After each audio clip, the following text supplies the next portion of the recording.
Hi everyone and welcome back to Alejandro HD. And today I thought I would take a look at the Rings of Power. Um, I think a lot of people going into this probably had very high expectations of it, as did myself. And I think on reflection, I should probably have maybe taken a bit of a step back into thinking this would be something like Lord of the Rings. I mean, nothing's like Lord of the Rings, and I don't think we'll ever top Lord of the Rings because it's cinematic masterpiece. Um, And I think that's probably one of the big reasons as to why it's getting panned on online, amongst other things, amongst like people complaining about diversity in the characters, people complaining about like certain types of lore not being, put together properly and all that sort of stuff. But objectively looking at it from like trying to push away the Lord of the Rings and the Hobbit and all that sort of stuff out of my head and just watch it. It's just a sort of standout alone series. I thought it was actually quite good.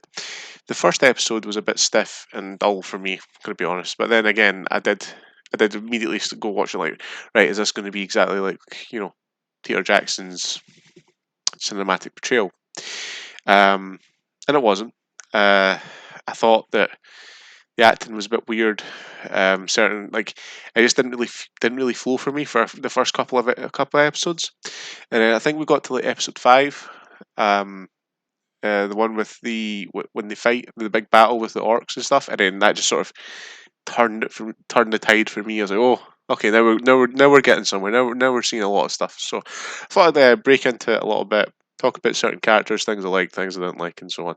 Um, First of all, I'd probably want to give props to the scenery, the just the effects, everything's top notch. Like they've thrown like millions of pounds at this series, so what to expect? It's just a masterpiece when it comes to cinematography. The characters themselves, obviously, the protagonist that they're trying to give us is Gladriel. The actress who plays Gladriel, at the beginning, I was like, but I think she had a big role to fill, and sort of grew into it as the series progressed. Like I think that's a big thing about Rings of Power. Like a lot of it is sort of coming to terms with like as you as a viewer coming to terms with this new world and like all the sort of lore, and it's not the same as the Lord of the Rings. Like there's a lot of differences. Um, but yeah, so Gladriel was really good. Later on, like coming into the first episode, second, okay, third, pretty good. Fourth, fifth, it gradually got better. So I like Gladriel's the character who played Gladriel. I think her just name's she's got a Welsh name. I'm not gonna pronounce that and get it wrong. Um, like the Harfoot story was okay. It's a nice little bit of comic relief after like watching. I think his name's like Arundolf, the elf, and his struggle with the orcs and stuff, and being in the town and things like that. So the Harfoot story is like a nice little comic relief part. The I think the main arc that I liked the most was the Elrond and Durin. Like their little sort of bromance story is pretty cool. Um, and how they discover Mithril and all that sort of stuff in not Minister Moria and all that sort of stuff. So that was all really nice. I like that.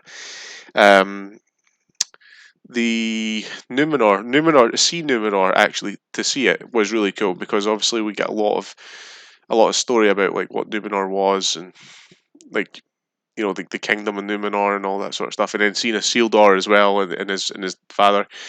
Um, I was nice surprised with that. I didn't expect.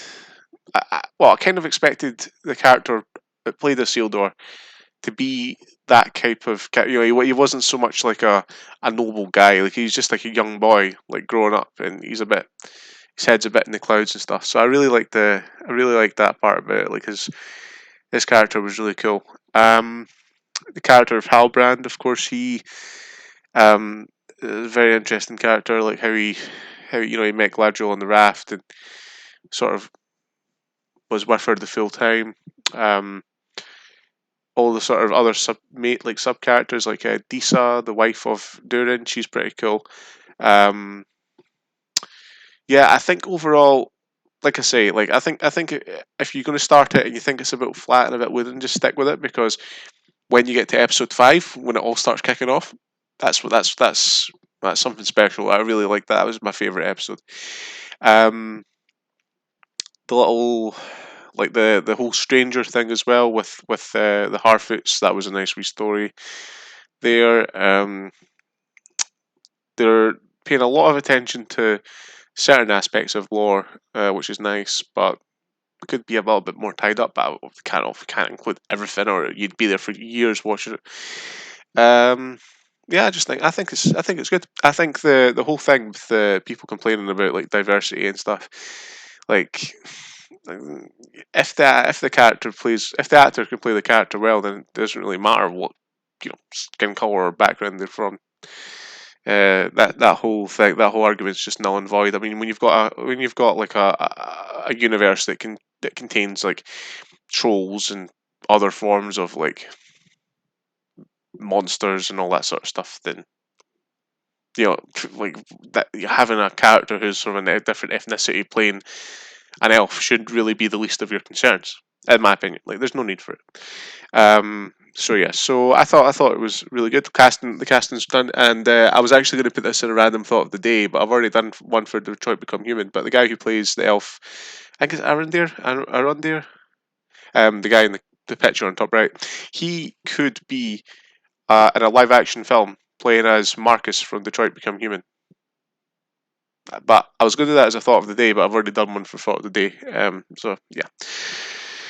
What else? What else? It was nice. It was nice to see. It's nice to see certain areas that you never got to see in the original, like the Lord of the Rings or the Hobbit and stuff. I mean, I know it's set in a completely different age as well, so you need to factor that into it. Got to see young Elrond. Which was the guy who they've cast to play Elrond is a good cast, I thought.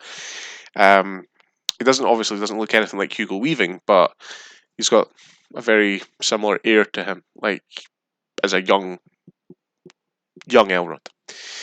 Lenny Henry playing Sadik was a was a very interesting choice. I thought not a bad one, just a really funny one. I didn't actually notice it until I saw it. I was like, that's Lenny Henry, right? Okay, they've made him like a little tiny Harfoot. That must have been a bloody nightmare for the cosmetic people who do, like, I don't know, make people big and small. The guys behind the camera. Uh, what else? The attention to detail when it came to the armor, suits, and swords and all that good stuff. That's all been on point. But I said at the start, like, they've thrown like millions into this, so production is always going to be just absolute top notch. And if it's not, then they're doing something wrong. So all that's good. The use of the elven language was nice. I liked that. I like to see the orc arc story with Ladar or something. What was his name? Aldar. Adar. Yeah, the guy who's in charge of the orcs. He was pretty intense, and the whole interaction between him and Gladriel when they're sitting there, and he's like, "Oh, your kind was a mistake," and all that. It's like, I get there. So that was all fine. I think I've covered most of it. The Queen of Numenor, she's cool. Her dad's a bit nuts. Yeah, I think I've covered all of them. Celebrimbor, he was a cool little sort of thing. The High King of the Elves, he's a bit boring. He just sort of comes and goes. And yeah, we got a little teaser of the Balrog as well. I thought that was nice. I'll give it a solid 7. It's not amazing, but it's not terrible. It's always going to get its critics. I hope they continue. Like, I think there'll definitely be more seasons. I don't know how long they can keep it going. I definitely want to see if they'll take it all the way to the the battle between with elves and men, and they take it to Sauron and Mordor and stuff like that. I really hope that they sort of get to that part, and then that'd be a nice little cut off to then start Lord of the Rings and The Hobbit and all that sort of stuff later on. But yeah, overall, I quite enjoyed it, and I hope you enjoyed this video, and I'll see you in the next one. Cheers, guys.